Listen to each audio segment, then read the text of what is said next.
Ndasubiye kubaramutsa mwe banywanyi mukurikira iyi mboneshakure yacu ari nayo yanyu Shiramatsiko TV. Ni imboneshakure imwe rudende idushikiriza inkuru n'ibiganiro utaronka ahandi. Tubazaniye amakuru ahambaye cyane kandi adahumuriza ari kuvugwa mu gisirikare c'u Burundi, aho amakuru adushikira avuga ko abasirikare b'u Burundi bari kurwana muri Kongo benda gushira bishwe na M23, bamwe bakaba bari guhitamo gutoroka bagata igisoda ndetse abandi bagahitamo kujya mu bihugu bitandukanye bibanyi birinda kugwa ku rugamba. Ibi akaba ari ibihembo bikomeye cyane Perezida Evariste Ndayishimiye ari gutera igihugu, mu gihe nyamara we yama avuga ko rwose ashoboye kandi afise imbaraga zo guhangana n'u Rwanda, ariko bikaboneka neza ko igihe igihugu cy'u Rwanda cyaba cyinjiye ku butaka bw'u Burundi canke se M23 yinjiye ku butaka bw'u Burundi, Perezida Evariste Ndayishimiye ashobora kwisanga atamahitamo yandi asigaranye uretse guhunga igihugu. Umwe yayoboje umuheto igihugu ciwe ahagarika jenoside, ubu akaba ashikanye u Rwanda ku ntambwe ishimishije. Uwundi yita General Major, nta gisirikare yize, nta na position yigeze afata, yarateretswe ku butegetsi igihugu akigejeje ahatemba. Uwo niwe ariko avuga ko agiye kurwana na Kagame. Uyu niwe uriko uravuga ko agiye gufata igihugu cy'u Rwanda mu gihe gito.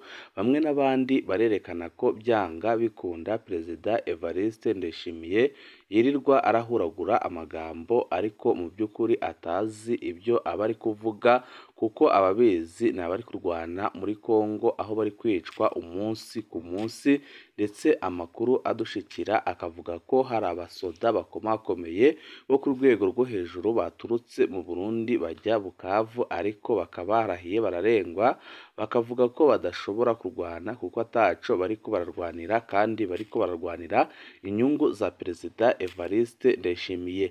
Bamwe n'abandi mu Barundi barerekana ko Ndayishimiye apfa gushikiriza amajambo atiyumviriye, kandi bakerekana ko ibyo ariko arakora rwose ari ugusenya igihugu ku rugero rukomeye cyane, kubera yuko nawe ubwiwe azi neza ko igihe igihugu ciwe cyaba gitewe atashobora kwihagararaho, kuko nta bigwanisho afise. Abasoda batari bakeya bakaba baramaze guta igisirikare bakomoka, ndetse n'Abarundi ubwabo bakaba bashima uwaza kubakura ko intwaro y'agahotoro ya CNDD-FDD, intwaro iboheye amaboko imugongo, intwaro isize Abarundi mu kaga gakomeye cyane, ndetse benshi bakemeza ko iyi ntambara iriko irabera muri Kongo byanze bikonze igomba gusiga ihiritse ubutegetsi bwa Tshisekedi ndetse na mugenzi we Evariste Ndayishimiye. Abatari bake bababajwe n'amajambo Perezida Evariste Ndayishimiye yatangaje, aho yaneguye bikomeye igihugu ca Kongo, avuga ko batazemera gupfa nk'abanyekongo, mu gihe bizwi neza ko Kongo n'u Burundi ari basomambike kubera ibihe bariko baracanamwo, kuko Perezida Evariste Ndayishimiye yemeye kugurisha ingabo z'igihugu kuri Tshisekedi, ariko igitangaje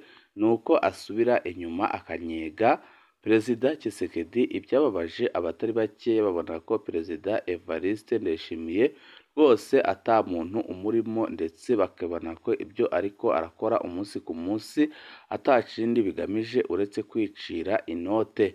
Ni byinshi twabateguriye tugira ngo tubashikirize, uwacu ubusabwa nta kindi, niba ukunda amakuru n'ibiganiro tudahwema gucisha kuno muyoboro wa YouTube Shiramatsiko TV, ukaba utarabyonda kuri sabone, aka ni karyo keza ko gubyondaho, kugira ngo uko dushizeho amakuru n'ibiganiro bene nk'ibi ujye uba uwa mbere mu gushikirwa nabyo. Yarayumvikanye avuga ko yiteguriye kurwana n'igihugu kibanyi cy'u Rwanda.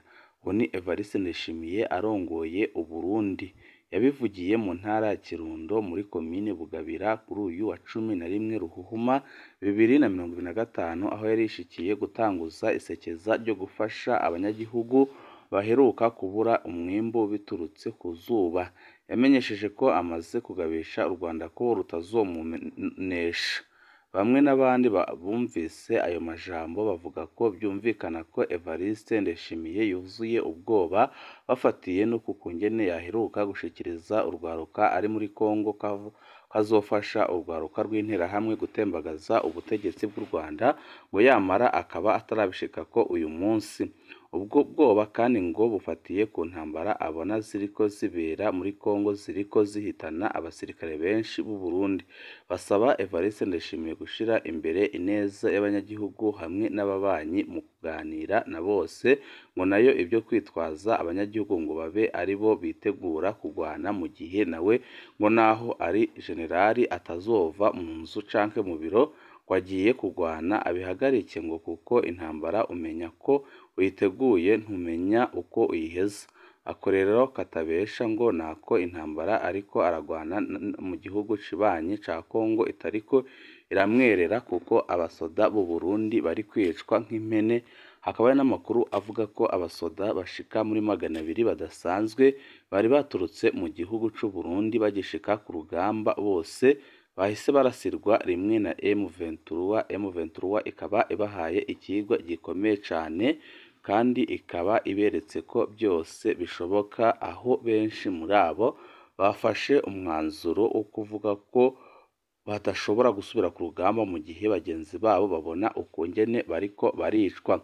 Ibi byo ni ibikiga yemwe. Perezida Ndayishimiye aho yari mu Kirundo ku rubibi rw'u Rwanda yaratangaje ko dufise umubanyi mubi, agabisha ko azokoranya abarundi bose kuja kugwana ngo uwo mubanyi nibamwibutse ico Kirundo irisigura. Mu byo yavuze harimwo ibitari byo dufatiye ku kahise. Kera mu Rwanda habonetse umwami mushasha abarundi baramutera. Abarundi baronse umwami mushasha nabo abanyarwanda baramutera. Hariho ibihe abarundi batsinda, hariho n'ibindi bihe abanyarwanda batsinda. Uravye ingene urubibi rucafye hagati y'ibyo bihugu urabona ingene bagiye baratwarana intara, hamwe u Rwanda rwinjiza mu Burundi ahandi u Burundi bwinjira mu Rwanda.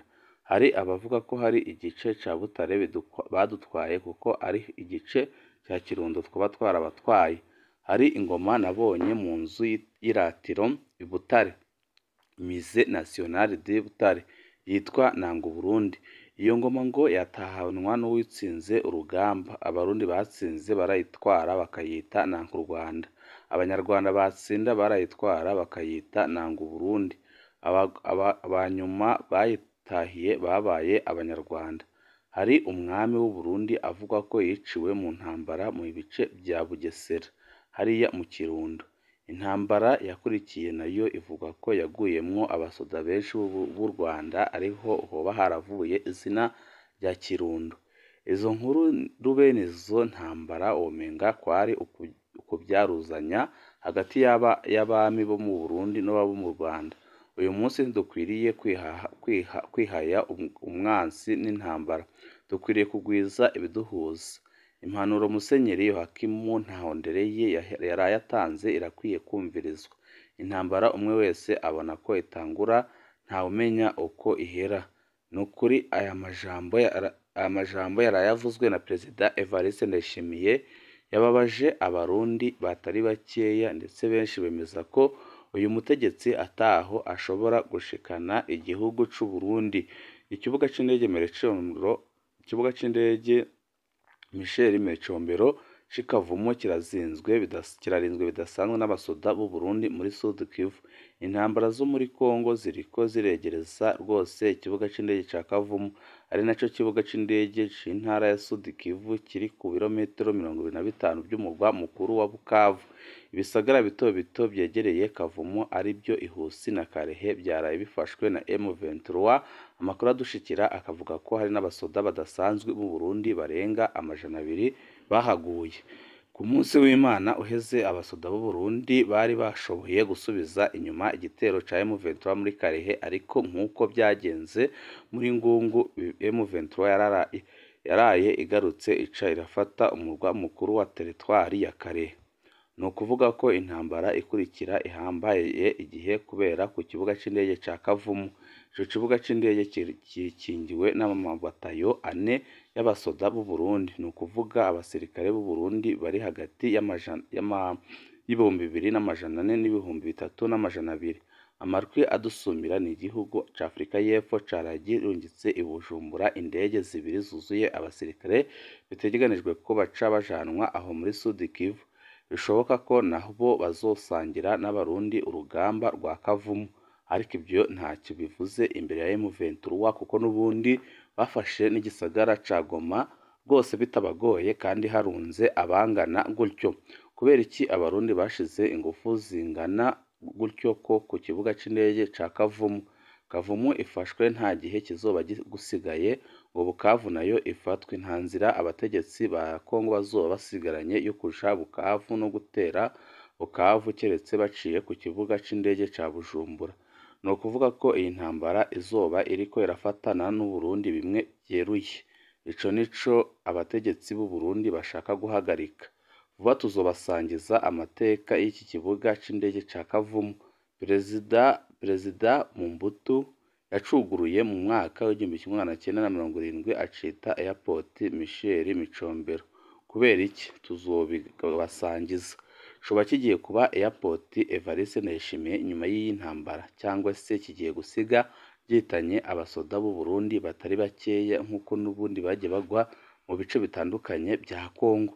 Musenyeri Yohakimu Ntahondereye w'Imuyinga aherutse gutanga impanuro ikomeye cane, aho yerekana ko intambara ya Kongo igiye kurandagata gushika i Bukavu na Uvira kw'irembo ry'u Burundi. Naho abategetsi b'u Burundi bahanurwa irya mpanuro bashoka bakayumviriza, n'ukuri biraboneka ko ibintu bigeze kure cane, kandi biraboneka ko Ndayishimiye yamaze kudandaza igihugu ku rugero rukomeye cane. Bitari ibyo Abarundi ubwabo baraje babone ingaruka z'intambara Ndayishimiye yabashoyemo, ndetse babone n'ikibi bigiye gukora. Gusa amakuru ahari ni uko abasoda barenga 200 badasanzwe bari baturutse mu Burundi boherejwe kurinda ko M23 yasatira ikibuga cy'indege rwose bamaze kwicwa, ata n'umwe wasigaye. M23 ikaba yakoresheje ubuhinga bukomeye cane mu kubahitana. Ibi byose nyine bikaba byerekana ko ibintu bigeze kure kandi bimaze kugera ku wundi murundi ukomeye cane. Turabandanya kubatohoreza amakuru ariko aravugwa, nituzatumenya bishasha turajya tubashikiriza tunyuze kuno muyoboro wa YouTube Shiramatsiko TV.